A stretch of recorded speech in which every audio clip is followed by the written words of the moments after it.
Hello friends, hello YouTube, how are you guys doing? Rainbow here with another NERF mod tutorial video, and today I'm going to talk to you about the Rampage Inline Clip kit designed by Flatner Skyline and Rainbow Mods and Props, so myself.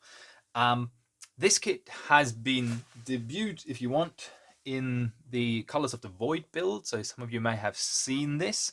If you haven't, that's the build I'm talking about, and I'm going to link the video in the description. But what this kit does, it turns your Rampage from a MK1 blaster into an inline clip blaster. Now, why would you want that? It's mostly, in all honesty, a style sort of thing for cosplay LARP and, you know, just for style points. And because inline clips are awesome. But yeah, that's kind of why you want it. So this video is going to be one of 3 videos about these kits, because there's 2 different kits, the Mk1 and the Mk2, and the main difference between the kits is an aesthetic one, so the different body kits. They have some internal differences, but this setup is the same in both of the kits. So this will be a video just for installing the internal section of the blaster, and then there's going to be one about the body kit of the Mk1, and there's a body kit of the Mk2. All right, and disclaimer, yes, this also works with the Raider, but you will need different printed parts because the Raider internals are different. I would suggest you go and use a Rampage if you want to do this, because it has the better internals and it's going to last longer because the plastic is a little bit stronger on the Rampage. But if you're dead set on building a Raider inline clip, yes, we have those that version available as well, so just get in touch. So from now on, I'm going to be talking about the Rampage. All right, so inline clip. First off, if you don't know what an inline clip is, I have a full tutorial linked in the description explaining how an inline clip works, what it is. It essentially uses one long, let's call it a storage barrel, where all the darts are in a line, and then it has a clip barrel in the front with a narrow bit where one dart kind of gets stuck and then pushed out, and the next one just sort of move up. That's essentially how it does, but go watch the tutorial if you don't know what an inline clip is. So what you need for this kit, you can see there's 3D printed parts and a bunch of extra parts, and how many of those you'll need really is going to depend on which kit you have and what you want to install. But essentially, this is what you will need for sure. This is the gate. Hi friends, just quickly interrupting the video this part. After I recorded the original video that you're currently watching, we did change a little bit of the design of the gate. It's not for functional reasons, it's more like for ease of installation. So the gate in the video looks like this, but yours is probably going to look like this. So don't be alarmed if they're not exactly the same, like, oh, it actually was just making that thicker and rearranging this gap in comparison to this one here, for ease of installation. So they do still work the same, so treat it as the same, but that's just to be said.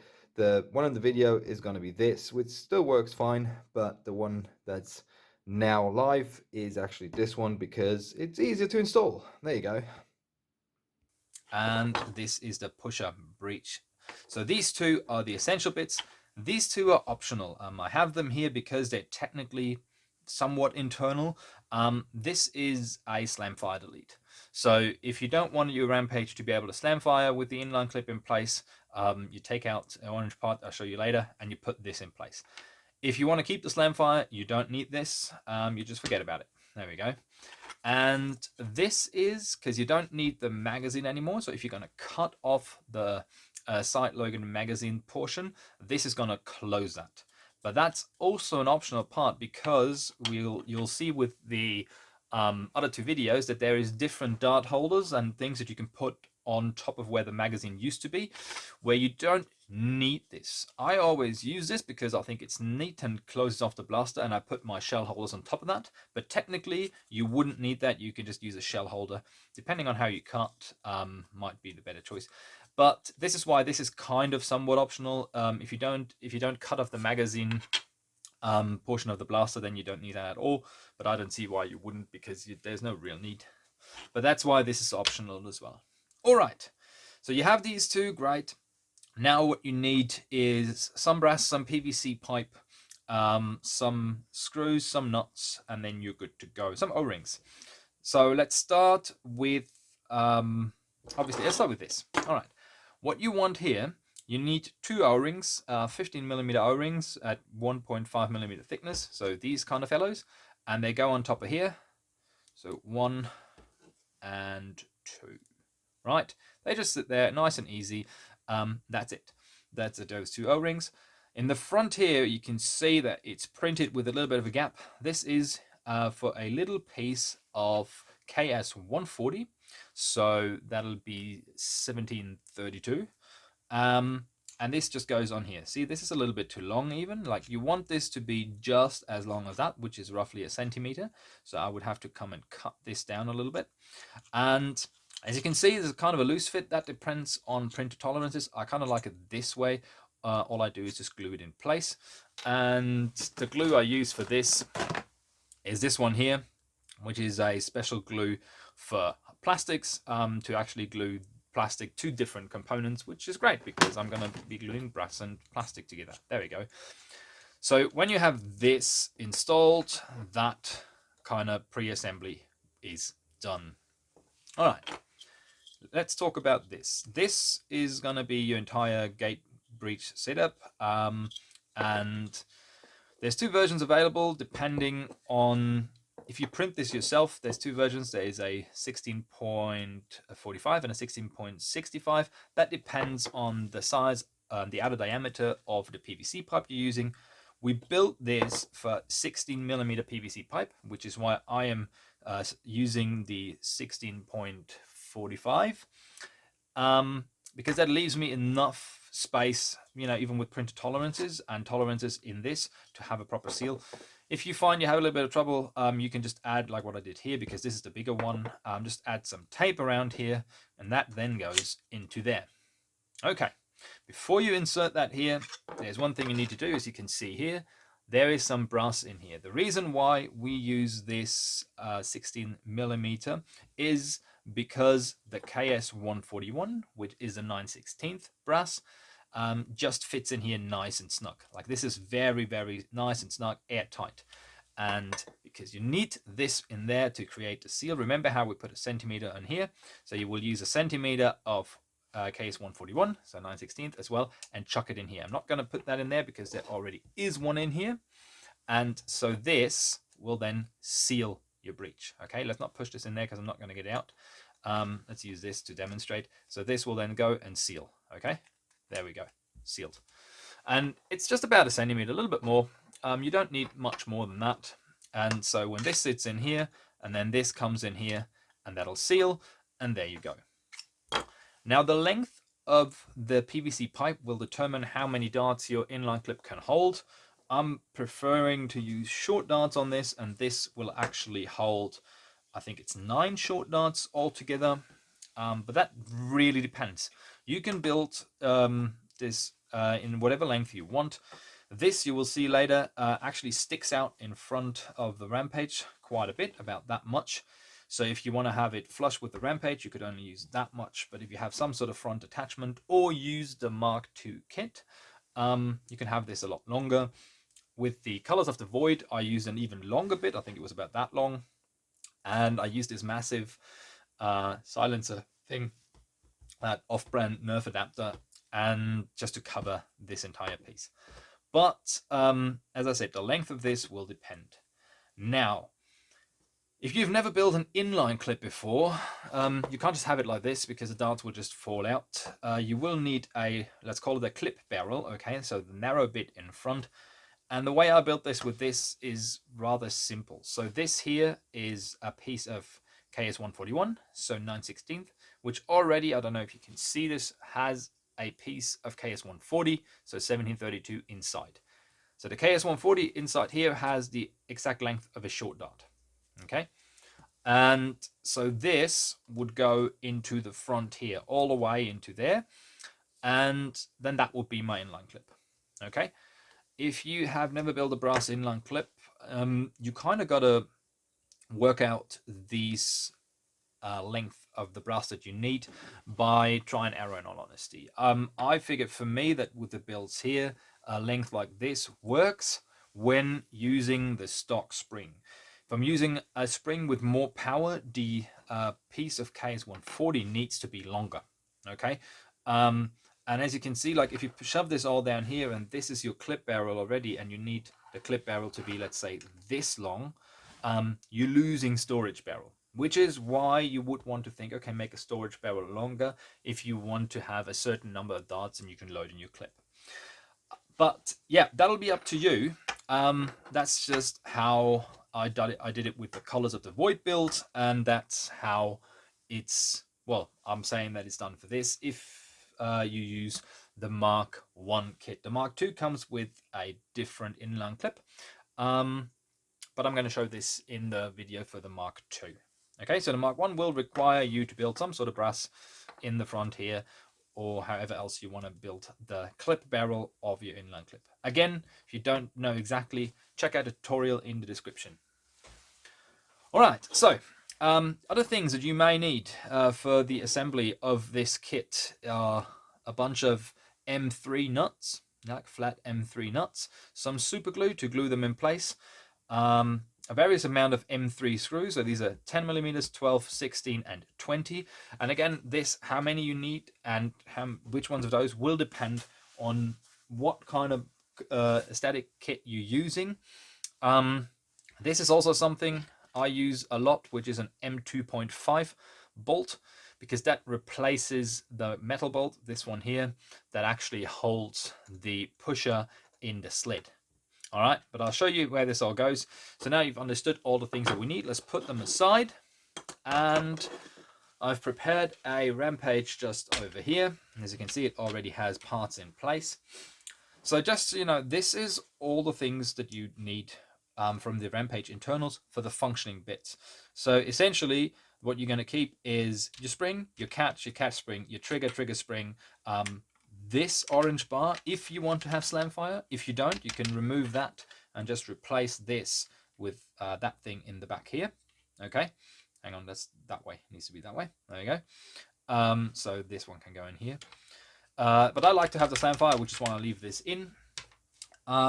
The entire dart tooth front assembly that's normally in here can go. The entire box here with the locks and everything can just go. And so this is essentially what it is. Let's take this apart real quick. There we go. And let's talk about the things individually. As you can see here, it's the same as this one. The only thing I've done is, this is white. There's two nuts in here already, and they are super glued in, and this is what super glue tends to do. This here is the breech installed with the brass. And now you can see what I meant. This one here, the little bolt that holds the original breech setup, is actually very loose in the sled and really tight in the old breech system. And I figured that when putting it through here, the hole in the 3D printed part is actually the same dimension as this, which this just falls out. Which is why I put in these M2.5 bolts. There's one in here, you can see it's set this way and goes all the way that way, like so. The thing about installing this is, depending on which side you're coming from, you might have to drill a little hole on the side here, or you will, the head of this, depending on how flat or big the head of your screws, will get stuck or caught on the inside. So what I've done here on the underside, which is going to be that way, is it? Yeah, it is. So I don't know if you can see, I just took a Dremel and just Dremeled out this bit that's normally here, because I didn't need it, and so I went in through here. I'm not saying that this is the only way to do this. Like, there's several ways of doing this. The last time I built it, I just kind of sort of Dremeled out a little bit here and screwed it in from here, and that'll be fine. And it really depends on the size of your screw. So Fletton said that the way he put his in, like, he didn't have to Dremel out anything, which is another thing, you know, really depends on the screws you use, but that's the thing. All right, so this is the sled and the pusher breech set up. I'm just going to get these out real quick to show you. So all this really is, like, this is your plunger system, and all this really does, this sits on here. Okay, so it's printed that it just sits on here nicely, and this bit here will go right in there. So if you have these two together, so what you want to do, this flips over like so, just goes in there, Now this will slide on here and on there, and now all of this just drops into place like that. Okay, done. That is the installation. Don't forget your spring here. Don't forget your catch. Let's put this in there. Got to lift this a little bit. There you go. Put this in there. And you have your trigger back in. And now you're all now you're all set to go. This is it. So now you could also insert your barrel, but that will depend on which body kit you're using, because the gap closers here require to be shifted in from the side. This is why you don't glue in this barrel, by the way. So you can have this in and out if you need to replace this. If you're not using this, you can obviously put this in all the way. So there we go. And that's it. That's the installation for this. So what I'd now do is I'm just going to get this up here. So here's a little trick. So you can see here, just put your finger down on the trigger so it doesn't jump away. Then realign this. It's really hard to do with the camera running. Come on. There we go. And now we think everything is in place. And now you can see this is how you want to do the cut. So compared to Rampage, that's the part that we're cutting off. Compared to the Rampage at stock. And the cut is exactly flat, so just very flat. And now this is going to sit on here just like so, and will be screwed in through here into the M3 nuts that are already in the gate. Okay, this is this, and there you go. That's your installation. Now your whatever inline clip that you built goes in the front, and then yeah, as I said, this was just about the internal setup. So let's open this again. There we go. Hello, trigger. So this is just about the internal setup. Now you can see it's really nice and easy to put this together.